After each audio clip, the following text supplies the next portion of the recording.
The theft that started it. I still remember the sound that morning. A low metal scrape, like something heavy being dragged over the driveway. At first, I thought it was the wind. We'd had a bad storm the night before. But when I stepped onto my porch, coffee steaming in one hand, I froze. There she was. Martha Langley, president of the Maple Creek Homeowners Association. At least, that's what she called herself. She was dressed in a bright pink robe, hair in curlers, her face covered in a shiny green facial mask like a cartoon villain, and she was dragging my portable generator down her driveway, the one I'd bought with my first retirement check. I blinked twice, thinking maybe I was dreaming. But no, she turned, gave me this half-sweet, half-condescending wave and shouted, "Morning, Tom. Don't worry, dear. The HOA will return your generator once the community's needs are met." And then she just kept walking, dragging it, down the gravel I poured myself last summer. I didn't even move at first. My brain just couldn't process what I was seeing. You ever have one of those moments where you realize someone's crossed a line so deep, so absurd you almost laugh? Yeah, that was me, standing there barefoot, coffee cup in hand, while my neighbor, the self-proclaimed HOA queen, stole my generator in broad daylight. The night before, a storm had ripped through the valley. Lightning took out the main line, power gone across the entire neighborhood. Most people panicked. No lights, no heat, no phones. But I wasn't worried. I'd spent years working as a mechanical engineer, designing backup systems for hospitals and data centers. After retiring, I decided to build my own little fortress of practicality: solar panels, water filters, and most importantly, a high-grade generator sitting behind my shed. That generator had kept my freezer humming and my food fresh through every blackout since 2016. It wasn't just a machine, it was peace of mind. But apparently to Martha, it was community property. Now, to understand Martha, you need to know one thing, and she wasn't elected. Our HOA had technically dissolved 3 years ago, when the old president moved to Florida. But Martha, with her endless energy and self-importance, revived it. She printed a fake seal, started sending out official HOA memos, and people went along with it because, well, no one wanted to argue with her. She was loud, confident, and always said she was doing what's best for the neighborhood. And honestly, before that morning, I just let her talk.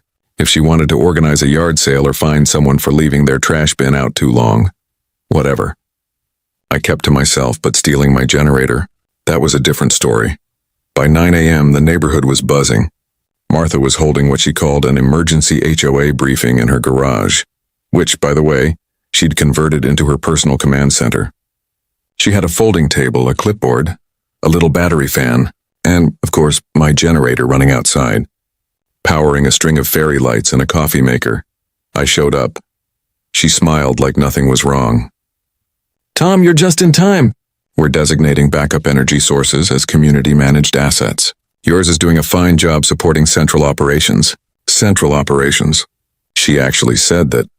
Around her, a few of the neighbors nodded awkwardly. They were tired, hungry, and scared. The storm had knocked out food and heat. Martha was offering them charging stations and warm drinks, pretending she was some kind of emergency director. I looked at my generator, scratched up and rattling like an old truck, and said quietly, "That's mine, Martha." She smiled wider. "Technically, Tom, it's ours. Under HOA subsection 5.4, community redistribution during state emergencies." I crossed my arms. There is no subsection 5.4. The HOA isn't even legally active. Her smile tightened. "Tom, please don't make this difficult. We all have to make sacrifices for the greater good." And just like that, she turned her back on me. That night, the neighborhood glowed, but only one house burned bright. Hers. While the rest of us sat in darkness, she hosted what she called a power preservation party. People came by, not out of joy but fear. If you didn't cooperate with Martha, you'd find a notice taped to your door the next day. Violation of HOA Order 3A, failure to comply with emergency directives. Never mind that none of it was real. She made it feel real. The next morning I found one on my gate. A fine for aggressive behavior during emergency operations. I laughed. Then I went to work. I don't believe in shouting matches. Never have. People like Martha feed on confrontation.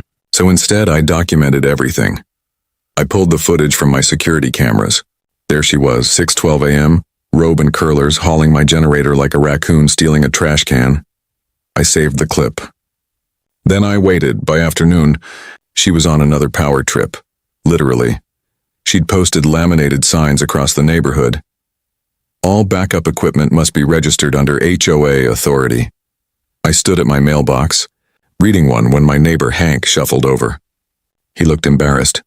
She says it's just temporary, Tom. She's trying to help. I sighed. Help who? He didn't answer. Just walked away. On the second night without power, I went back to her garage. She was sitting in a lawn chair, sipping coffee, wrapped in a blanket, basking under warm light, powered by my generator. The smell of fuel and entitlement hung thick in the air. Evening, I said. She turned. Oh, Tom, you came to enjoy the lights? No, I said. I came for my property. Her eyes narrowed. Tom, I told you. You can have it back when the community is satisfied. I looked at the generator. Dented, scratched, the cord patched with duct tape. She'd overworked it. That's when something inside me shifted. I didn't yell. I didn't threaten.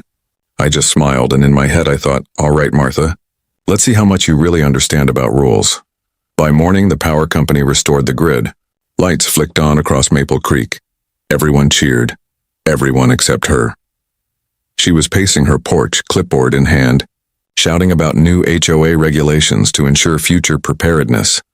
When I checked my generator, my stomach sank. Fuel line cracked. Carburetor flooded. It would take me a full day to repair. But as I worked, a strange calm washed over me, because I wasn't fixing a generator. I was building my case. You see, engineers like me, we plan before we strike. So while Martha strutted around handing out made-up fines and memos, I dug up the old HOA documents. The real ones. Filed back in 2003. The same ones showing the HOA had been dissolved 5 years ago with no legal authority to issue fines, collect dues, or enforce rules. She was running a fantasy government, and I was about to wake her up from it. That night, I installed new cameras in high definition with night vision. One aimed straight at her driveway, another at my shed. Then, I set up a tiny motion sensor near the generator. Just in case she tried round two, I didn't tell anyone. Not yet. Because when someone like Martha gets too comfortable, the truth hurts more when it's recorded. The next morning, there was a new flyer on every mailbox. Emergency HOA meeting. 3 p.m. at President Langley's garage. Topic: Community Resource Redistribution Protocols. I nearly laughed out loud. That was her problem. She thought power made her untouchable. But all it did was make her predictable. I showed up early. She was wearing a business suit this time, like she was running for mayor. The garage was lined with folding chairs, a big whiteboard covered in handwritten bylaws. Ah, Tom, she said, overly cheerful. You're just in time to discuss future generator use policies.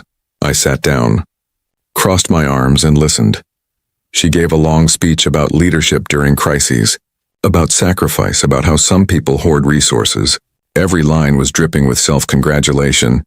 Then she said, I propose that all backup generators be registered as HOA property to ensure fairness and safety.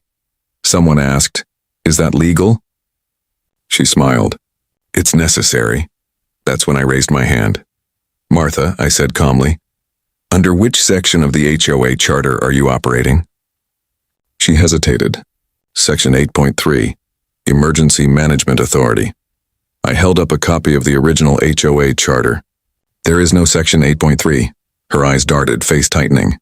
Well, I amended it. When? She flinched. Last year, was there a vote? She hesitated again. It was a unanimous understanding. I smiled and pulled out my phone. Mind if I record this meeting for transparency? She froze, then forced a smile. Of course, dear. Nothing to hide. Perfect. That meeting was the turning point. Every lie she told, every fake rule she quoted, I caught it all on camera. By the time she realized it, it was too late. When the meeting ended, people didn't leave chatting or smiling. They left whispering, and they weren't whispering about me. They were whispering about her. That night, I reviewed the footage. Her words were crystal clear. Of course I can enter private property during emergencies. I'm the HOA president. Gold. Pure gold. I leaned back in my chair, smiled, and whispered, "Checkmate." The Quiet War. The following week, Maple Creek looked like a neighborhood living under occupation. Every morning, Martha Langley strutted down the street in her oversized sun hat, clipboard clutched like a scepter, and her little white dog, Coco, yapping at her heels. She inspected driveways, peered over fences, and scribbled furious notes about code violations that only existed in her imagination. What used to be a quiet, friendly street of retirees and young couples now felt like a parade ground ruled by one woman's ego. Every neighbor who once smiled when passing each other now averted their eyes, afraid that even a polite greeting might end up in one of Martha's infamous reports. I watched all of this from my porch, coffee in hand, the repaired generator humming gently behind the shed. I'd spent the weekend fixing every dent, every scratch, every loose bolt she'd left behind. It wasn't just about getting it running again. It was about reclaiming something she'd tried to take. Each turn of the wrench was a reminder that her power only worked on those who gave in. I wasn't one of them. And even though I hadn't told anyone yet, I was building something far stronger than a generator. I was building a case. The footage I'd recorded from her so-called HOA meeting was gold, but it was just the beginning. I wanted proof of pattern, evidence of intimidation, falsified authority, and misuse of neighborhood trust. So I waited. I kept my cameras rolling day and night.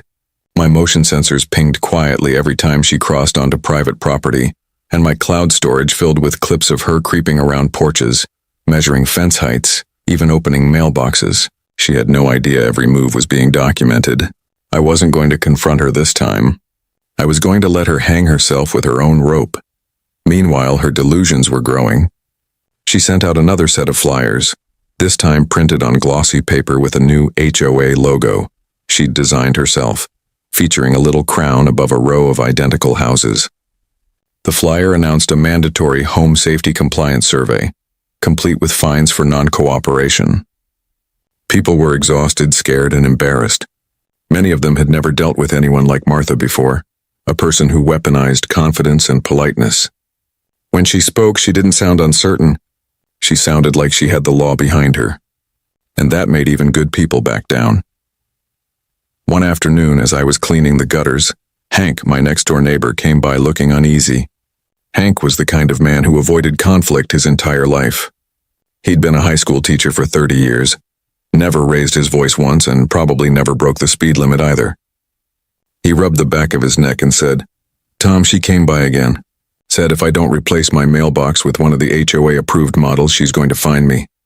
I lowered the ladder, stared at him for a moment, and asked, "And what did you tell her?" He sighed. "I told her I'd think about it." That's when I realized fear was her greatest weapon. Not authority, not the HOA, just fear. The fear of standing up. The fear of being the first one to say no. I wasn't angry with Hank, and he was a good man. I was angry that Martha had learned how to control people like him. Good neighbors who just wanted peace. So I made a decision. I wasn't just going to stop her for myself. I was going to make sure no one in Maple Creek ever felt that kind of fear again. That night I sat down with my old laptop and began compiling everything. Each fake notice, each email, every clip. I organized it all into folders labeled by date and topic: unauthorized access, false claims, defamation. It was slow, careful work, but I treated it like a blueprint. And when I finished, I saved copies to 3 separate USB drives and tucked them away. Years of working in systems engineering had taught me one thing: never rely on one backup. The next day, Martha came knocking on my gate, smiling that wide, fake smile she reserved for moments when she wanted to sound reasonable. Coco barked like a tiny drill sergeant at her feet. "Tom, dear," she began, "I noticed you've made some modifications to your fence. I'm afraid that's a violation of HOA height regulations." I stared at her for a long moment. "You mean the regulations that don't exist?" She blinked as if confused. "Of course they exist. They're clearly stated in the updated bylaws." I folded my arms and asked, "And when were those updated, Martha?" She hesitated just long enough to reveal the truth, then quickly recovered. "We had a committee meeting last quarter. You should have attended." I smiled, calm and steady. "Oh, I'm sure I'll find the minutes of that meeting in the public record, right?" She didn't answer. Instead, she huffed, jotted something on her clipboard, and said, Failure to cooperate will result in a fine. Consider this your first warning." Then she turned and walked away, her perfume trailing behind her like the exhaust of a small missile. I didn't call after her. I didn't raise my voice. I just smiled and whispered to myself, "Warning received." Because now, I had something even better. A recording of her issuing false fines, trespassing beyond jurisdiction, and threatening legal action under a non-existent organization. Each move she made tightened the noose. As the days passed, the neighborhood began to shift. People started whispering more openly, trading stories of her bizarre behavior. One family told me she demanded they remove their children's basketball hoop because it disrupted neighborhood harmony. Another said she fined them for having a welcome mat that didn't match community color schemes. It would have been funny if it wasn't so cruel. She was using imaginary rules to control real lives. The final straw for many came one windy morning when she stormed into the middle of the cul-de-sac, clipboard raised like a sword, and shouted about how she was instituting a neighborhood decorum patrol. Her plan? Random inspections of every property to ensure compliance. The absurdity of it almost made me laugh, but then I looked at the faces of my neighbors. Tired, defeated, embarrassed. That's when I knew she'd gone too far. That evening I invited a few of them over for coffee. Hank came first, followed by the young couple from across the street, and an older widow named Doris who'd lived in Maple Creek longer than anyone. We sat on my porch, lights glowing softly, the smell of fresh coffee mixing with the scent of rain-soaked grass. I pulled up the footage on my laptop, turned the screen toward them, and said, "You all need to see this." We watched in silence as the videos played, Martha sneaking onto properties, lying about bylaws, threatening people with fines, even rummaging through mailboxes. When the last clip ended, no one spoke for a long time. Then Hank muttered, "She's out of control." The young man clenched his fists. "Why hasn't anyone stopped her?" I leaned back, letting the silence settle. Because until now everyone thought they were alone. That night changed everything. The next morning, Doris put up a handwritten sign in her yard that read, "Private property, no ho authority." By noon, 4 other houses had signs too. Martha went ballistic. She stomped up and down the street, ripping them out one by one, shouting about defamation of the HOA. But with every sign she tore down, more people came outside. By the end of the day, nearly half the neighborhood had joined in. You could see it in her eyes, panic, disbelief, fury. The queen was losing her crown. Still, I knew she wouldn't go down quietly. People like Martha never do. That evening, as I reviewed the footage, I caught something strange. Around midnight, a shadow crossed the edge of my yard. The motion camera switched on. There she was, flashlight in hand, trying to peer through the slats of my fence. She crouched, tugged on the latch, and then froze as the motion light above the gate flared to life. She stumbled backward, nearly tripping over Coco, and ran off into the dark. I smiled as I watched the clip, sipping my coffee slowly. She was unraveling. The next day, she tried a new tactic. She sent out an official HOA email to all residents announcing a mandatory inspection for safety compliance, starting with my property. The email said failure to comply could result in legal enforcement, but what she didn't know was that I'd already spoken to someone, Sheriff Mullins. He and I went way back, from my years volunteering at the county fair. When I told him about the situation, he'd just shaken his head and said, "Sounds like you've got yourself a self-appointed dictator. Tom, send me whatever proof you have." So when Martha arrived that afternoon with 2 of her so-called inspection assistants, clipboards and all, they were met not by me but by Mullins himself standing at my gate. His patrol car parked at the curb, badge gleaming in the sunlight. Martha froze mid-step. Her smile faltered. "Sheriff." "Oh, what a pleasant surprise," she stammered. Mullins looked at her for a long moment, then said, "Ma'am, I've reviewed some documents and videos. You don't have any legal authority to conduct inspections or issue fines. This HOA was dissolved in 2019. The color drained from her face. That's impossible. I revived it under community consensus." Mullins crossed his arms. "That's not how the law works." She sputtered, looked around for backup, but her assistant suddenly found the clouds very interesting. Mullins stepped closer. "If I get another call about trespassing or harassment, it's not going to end with a warning. Am I clear?" For the first time since I'd known her, Martha didn't have anything to say. She turned face tight and marched back down the street. Coco followed, whining quietly. I thought that might be the end of it. But I was wrong. Because when people like Martha lose control, they don't stop. They double down. And as I would soon learn, the worst storm hadn't passed yet. It was just gathering strength, and the next time she struck, it wouldn't be about a generator. It would be personal. The escalation when someone loses the illusion of control. They often try to reclaim it by making everything personal. That's what I watched happen to Martha over the next few weeks. And it was ugly, slow, and predictable. At first she retaliated with paperwork, more glossy flyers, threats of formal complaints, and a flurry of emails accusing neighbors of interfering with HOA functions. Then she began aiming her fury at individuals. She filed a noise complaint against Hank for leaving his radio on at dawn. Hank had trouble sleeping. The radio was all he had, and she sent an angry certified letter to the young couple accusing them of unapproved exterior painting. Those letters were dramatic, full of legalese she didn't understand. They sounded impressive until you read them carefully and realized they cited laws that didn't apply and quoted bylaws that didn't exist. The young couple, already squeezed for cash with a new mortgage, were rattled. I could see in their faces the old fear returning, the sensation of helplessness Martha depended on. I couldn't let that stand, so I began showing up for those meetings and conversations, calm and steady, an extra pair of eyes and the quiet voice that says, "You're not alone." Her escalation changed tone the day she accused me of vandalism. It was a ridiculous claim. She'd found blue paint splattered near her garage door and without any evidence pinned it on me. The neighborhood buzzed. Gossip is currency on a street like ours. People who'd been sitting on the fence were suddenly whispering that Tom had crossed a line. I laughed when I first heard it. Any reasonable person would. But I also understood the danger. Accusations, even false ones, can ruin reputations and wreck lives if left unchallenged. That night I pulled every camera clip, every log entry, and mapped out my whereabouts. My cameras painted a clear timeline. I was at my shed fixing the generator while the paint incident happened an hour later on a neighboring block.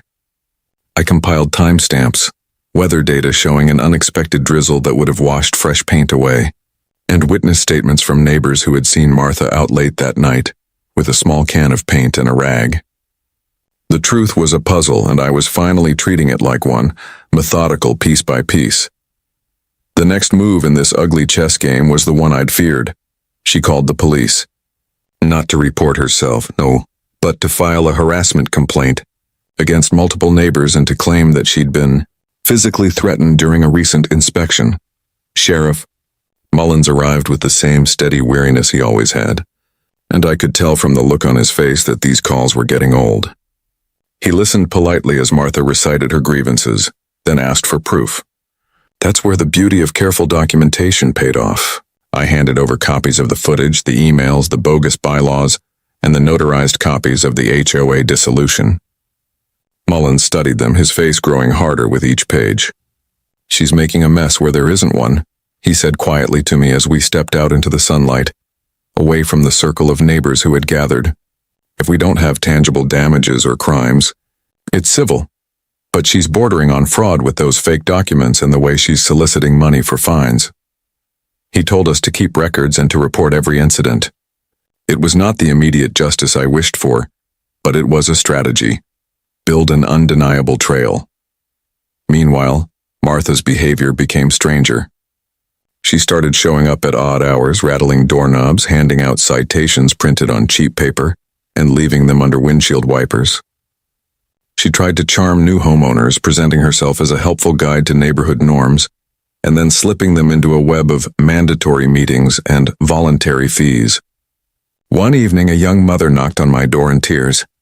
She'd been convinced to sign a blank membership agreement, handed a stack of cash for community funds, and left wondering if she'd just been scammed. I sat her down, brewed fresh coffee, and we went through every document she'd been given. The signatures were hers, but the terms were written by Martha, terms that ceded authority in exchange for money. That was a serious red flag. Soliciting funds under false pretenses is no longer just neighborhood drama. It's potentially criminal. We advised the young mother to contact the County Consumer Protection Office. She did, and that complaint became another thread in the pattern. As the evidence pile grew, so did the courage of the neighbors. People who had stayed silent for weeks started to speak up at community gatherings. Doris began a neighborhood bulletin board at the little park where she walked every morning, posting PDFs of the HOA dissolution and copies of the fake fines Martha distributed. Hank, who once shrank at confrontation, organized an evening where we all shared our stories quietly and without rancor. The young couple opened up about their financial strain. The mother who'd been scammed told her story, and others lined up with small reports, petty fines, midnight inspections, and a long string of mendacious emails. Each story alone may have seemed trivial, but together they formed a pattern that even the most patient neighbor could no longer ignore. Something shifts in people when they realize they're not alone. Fear loses its power when it's shared. Martha, of course, did not take this sitting down. She pivoted from intimidation to attack. She filed a defamation suit against several residents, including me, claiming that we had smeared her good name. Her suit was punctuated by dramatic press releases and a supposed class action form she handed out, asking neighbors to sign to support her claims against the dissenters. It was a theater of paranoia. When her suit was filed, we responded the only way sensible people do, with facts. We compiled our documentation, sent it to the county clerk, and engaged a local attorney willing to take on the case pro bono, because the public interest element was clear. The attorney, a sharp woman named Elena, specialized in small government law and immediately recognized the patterns of overreach and fraud. She explained patiently that Martha's self-proclaimed authority had no legal basis, and that soliciting funds under false pretenses might be construed as theft or fraud. It was the kind of legal framing that would finally elevate our quiet protest into something the county would have to investigate. Public pressure began to build. A reporter from the local paper picked up the thread after one of our neighbors sent in a tip with copies of Martha's fake bylaws and screenshots of her solicitations. The reporter came to my porch with a notebook and a respectful curiosity and listened to the story as if it were the most natural thing in the world. Ordinary people standing up against someone who'd weaponized the guise of community for personal power. The article ran with a headline that made the rounds across the county. Self-styled HOA queen accused of fraud. Neighbors seek justice. Suddenly, it wasn't just Maple Creek whispering in dim porches. It was the whole town reading about the charade.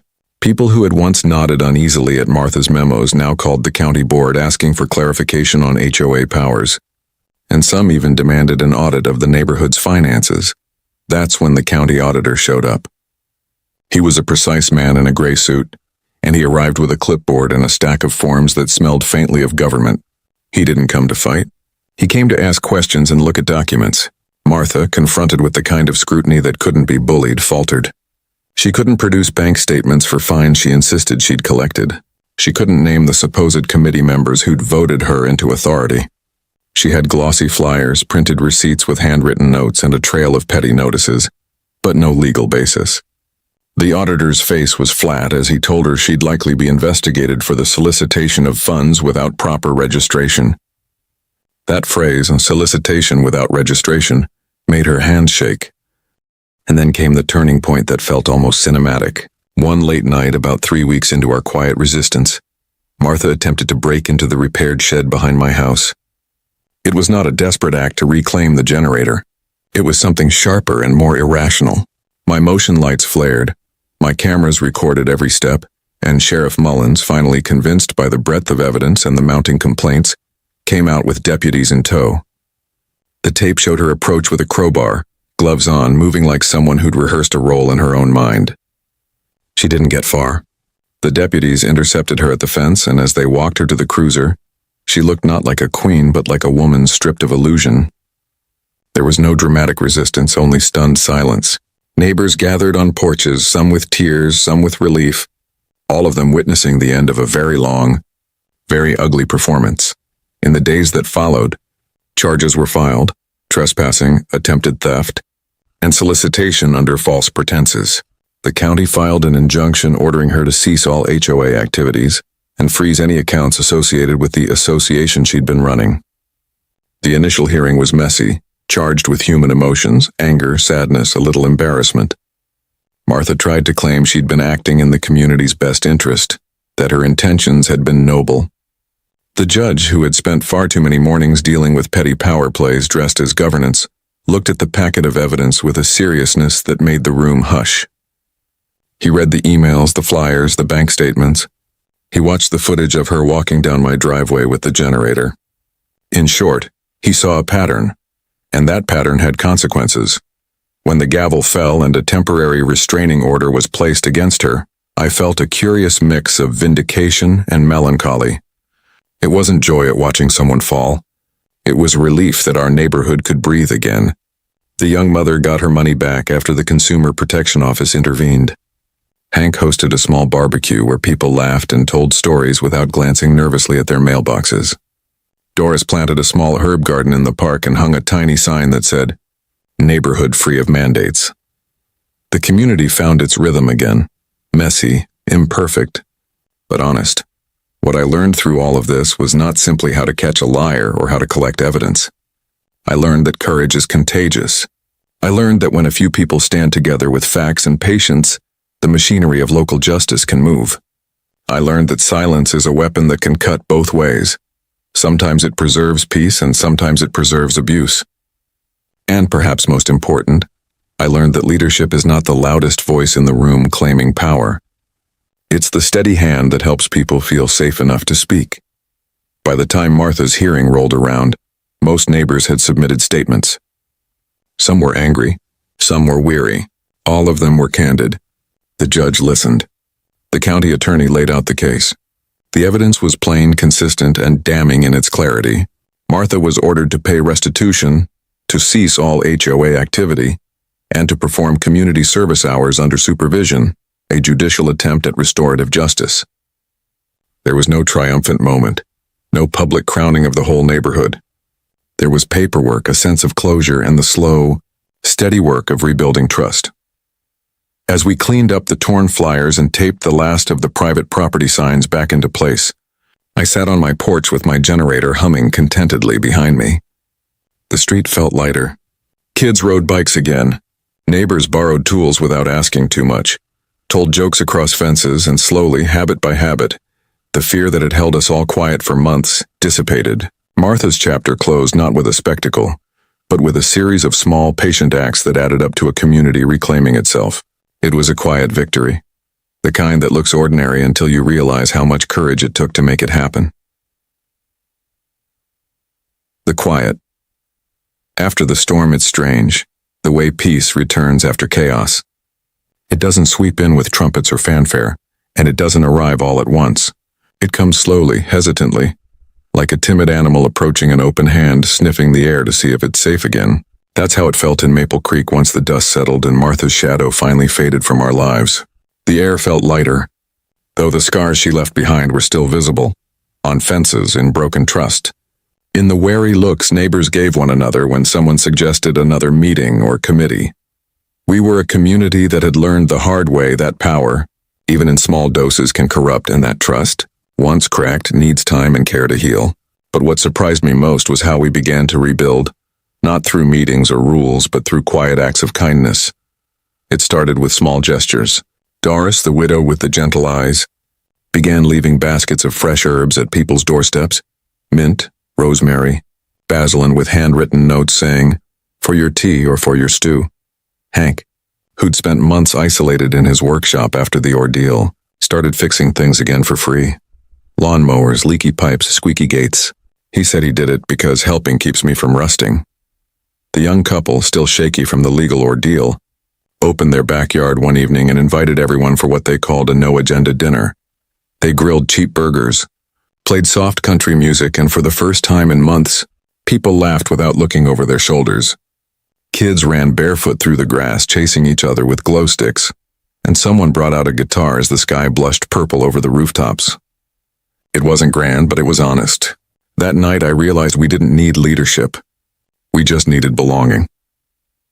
I found myself spending more evenings on the porch, watching the streetlights flicker on and listening to the easy hum of normal life. The generator, once a symbol of the fight that tore our neighborhood apart, had become a kind of emblem of resilience. Every time its steady purr filled the air, I was reminded of the night when the line between right and wrong had become clear, when standing up had felt terrifying but necessary. Neighbors often passed by and waved, sometimes stopping to chat, and every so often someone would ask about the generator's model or how I'd managed to wire it so quietly. Those conversations, as mundane as they were, stitched us back together. We'd gone from avoidance and suspicion to sharing tools and trading stories again. Maple Creek was remembering what it was before the madness, a cluster of ordinary lives woven together by shared fences and quiet decency. But peace, I've learned, isn't the absence of trouble. It's the ability to endure it without losing your humanity. And even as things seemed to calm, I began to notice the subtle aftershocks of what we'd all gone through. Some neighbors couldn't shake their distrust. One man, Greg, had stopped opening his mail entirely, terrified of seeing another fine or notice even though Martha was gone. Another Mrs. Collins confessed one evening that she still kept a camera aimed at her driveway 24 hours a day because she didn't trust anyone anymore. Their fears were understandable, but it pained me to see how much damage one person's thirst for control had done to our collective sense of safety. So I started something quiet, something I didn't even tell anyone about at first. Once a week, I'd make rounds with a small notebook, noting down little things that needed fixing: a leaning mailbox, a cracked curb, a flickering porch light. Then I'd spend a Saturday repairing them, leaving no notes, no credit. It was my way of balancing the scales, of proving that community could still be built through care, not control. Months passed. The seasons turned, and Maple Creek found its rhythm again. There were small neighborhood traditions that bloomed out of the ashes of the old HOA. Not the kind bound by rules or dues, but simple, voluntary rituals that made us feel human again. Every Saturday morning, Doris hosted a garden coffee, where anyone could bring a mug and sit among her herbs to talk about the week. On summer evenings, the kids would set up lemonade stands at the corners, and instead of permits and complaints, we just bought extra cups and let them have fun. The young couple started a book exchange in a wooden box they nailed to a post, painted with the words, "Take one, leave one." Hank's workshop became a kind of informal repair hub. Neighbors dropped off broken items, and he fixed them with the kind of quiet pride only old craftsmen possess. We didn't need Martha's version of order anymore. We'd found something better. Shared purpose, born not from authority but from kindness. Still, every so often I caught myself wondering what had become of her. Last I'd heard, she'd been ordered to perform community service at the county library and attend therapy as part of her probation. Some neighbors rejoiced in that irony, but I couldn't bring myself to hate her. I'd seen the look in her eyes that night when the deputies took her away. A hollow, panicked look that comes from losing control of the world you built around yourself. She was not a monster, just a person who mistook control for meaning. In quieter moments, I wondered if she'd always been that way, or if loneliness had twisted her over the years until power became her only language. Maybe there's a lesson in that power without empathy becomes a sickness that eats away at the soul. One autumn morning, nearly a year after the whole ordeal, I received a letter. It was plain, unmarked, written in careful cursive that I recognized instantly. It was from Martha. My first instinct was to throw it away, but curiosity won. Inside, the letter was brief, almost fragile. She wrote that she'd completed her community service, that she'd started attending group counseling, and that she'd realized how deeply she'd hurt people who only wanted to live in peace. She said she didn't expect forgiveness, but wanted me to know she was trying to understand herself. She ended the letter with a line that stayed with me for weeks. I thought leading meant being feared. Now I know it means being trusted. I hope you all find peace. I folded the letter carefully and placed it in the old tin box where I kept important papers, not as a token of sympathy, but as a reminder that even the ones who hurt us most are still human, still capable of change. The letter didn't magically heal anything, of course. There were still small tensions, quiet debates, and the usual neighborhood disagreements. Where to put the recycling bins, who left their trash out too long, who forgot to mow their lawn. But now those disagreements ended in conversations, not threats. When someone raised their voice, someone else offered a calm word. When gossip started, someone changed the subject to something lighter. Slowly, quietly, Maple Creek became what it should have been all along. A place where people simply looked out for one another. On the anniversary of the day Martha was arrested, the neighborhood decided to host what we called the Freedom Barbecue. It wasn't about celebrating her downfall.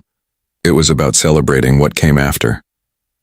There was food, laughter, old music from Hank's radio, and even a few awkward apologies exchanged between neighbors who had once been on opposite sides.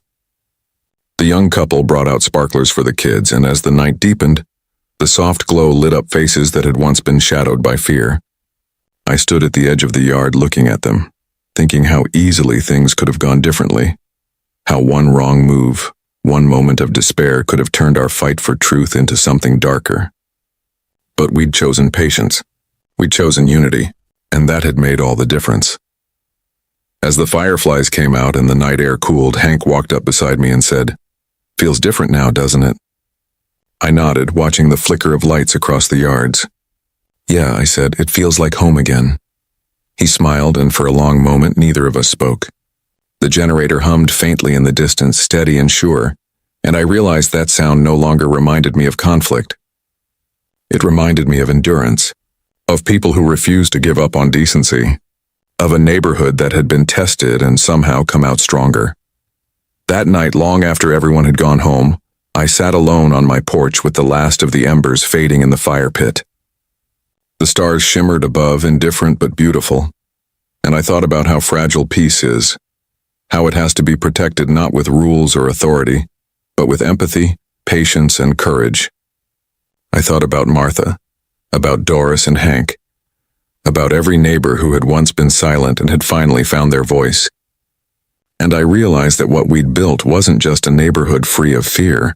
It was a quiet testament to what ordinary people can do when they choose to stand together instead of apart.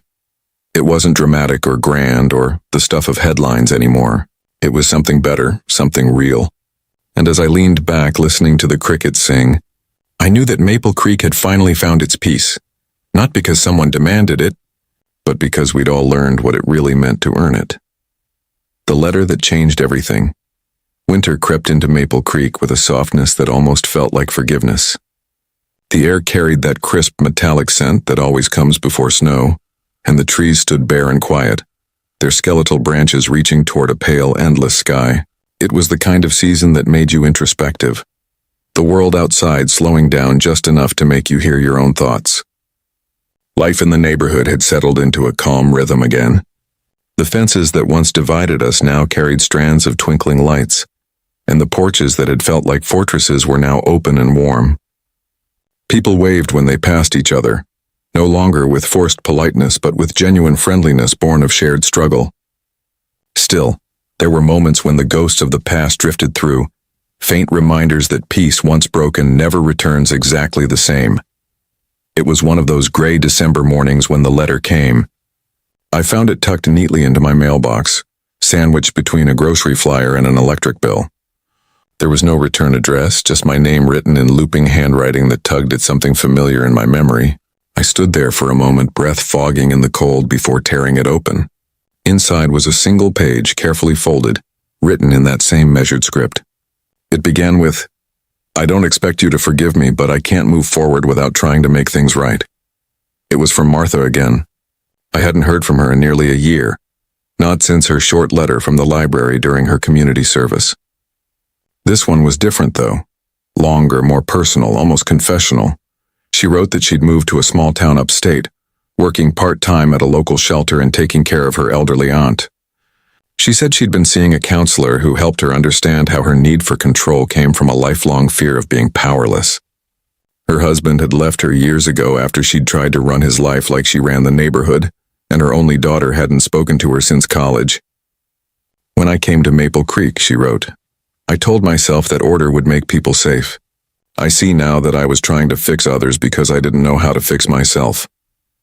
Her words didn't erase the damage she had caused, but they hit something deep within me, a recognition that even the worst behavior often comes from pain we don't know how to name. She ended the letter by saying she hoped someday she could visit the neighborhood, not to reclaim anything, but to say thank you for teaching her the hardest lesson of her life. That control isn't the same as care. I sat on the porch for a long time after reading it, the paper trembling in my hands. It's easy to hate someone when they're cruel and proud, but it's harder when they show you their brokenness. I thought about her standing in her yard, barking orders, convinced she was saving everyone. I thought about the moment her mask had cracked, the blue dye exploding over her, the shock in her eyes, the silence that followed. Maybe that humiliation had been her first real mirror, the moment she finally saw herself as others did. I didn't excuse what she'd done, but for the first time, I found myself hoping she was okay. People like Martha rarely get second chances. They usually disappear into their own bitterness, but she had chosen something different: accountability, humility, change. Maybe that counted for something. I decided not to tell anyone about the letter, at least not right away. The wounds had healed, but not everyone had the strength to reopen them. Instead, I folded it neatly and kept it in the same tin box with her first note, beneath the old HOA fines and faded neighborhood maps. That box had once been a symbol of anger and proof, filled with evidence of her wrongdoing. Now it had become something else entirely, a quiet archive of lessons learned. It reminded me that even the ugliest conflicts can give birth to something good if you're patient enough to let time do its work.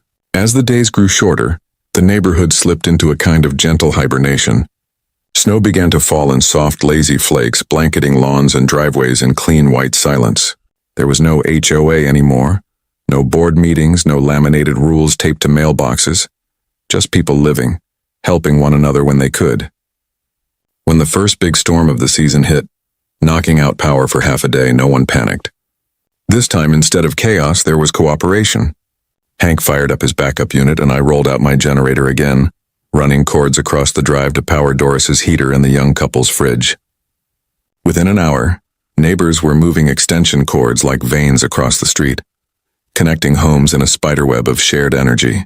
It was everything Martha had once claimed to want: unity, shared strength. Only this time it came not from command, but from compassion. Standing there in the snow, watching the glow of warm lights return to window after window, I felt a quiet satisfaction settle in my chest.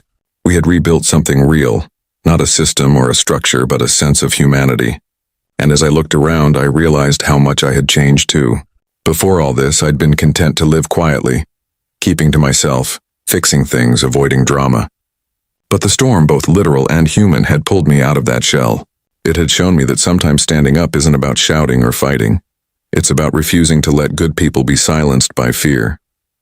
It's about showing patience when others lose theirs, about acting when doing nothing feels easier. And maybe that's the real reward for surviving something like Martha's reign.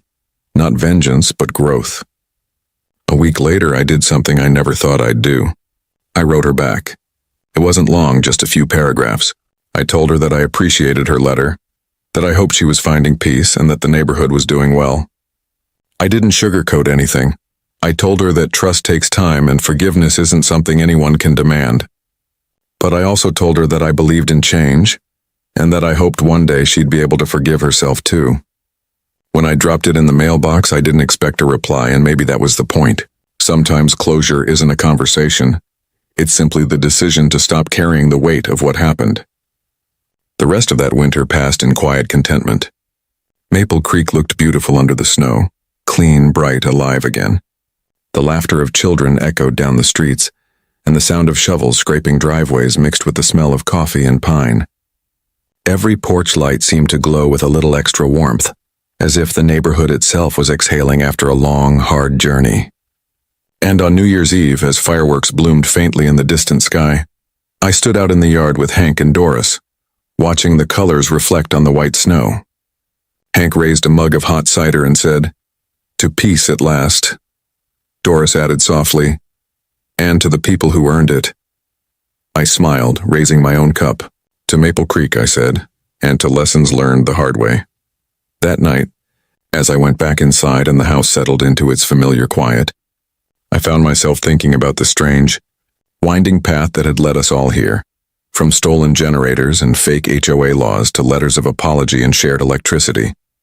It was almost absurd, but it was also profoundly human. We stumble, we hurt, we learn, and if we're lucky, we grow. Sometimes it takes conflict to reveal the strength of our kindness. Sometimes it takes a villain to remind us what real community looks like. And as I turned off the porch light and the generator's soft hum faded into the cold night air, I realized something else. Forgiveness isn't about forgetting the past. It's about refusing to let it define your future. In that quiet, I felt a sense of peace I hadn't known in years. deep and steady like the heartbeat of a home finally free from fear. The neighborhood was safe. The people were whole. And though winter had wrapped the world in cold, Maple Creek felt warmer than ever.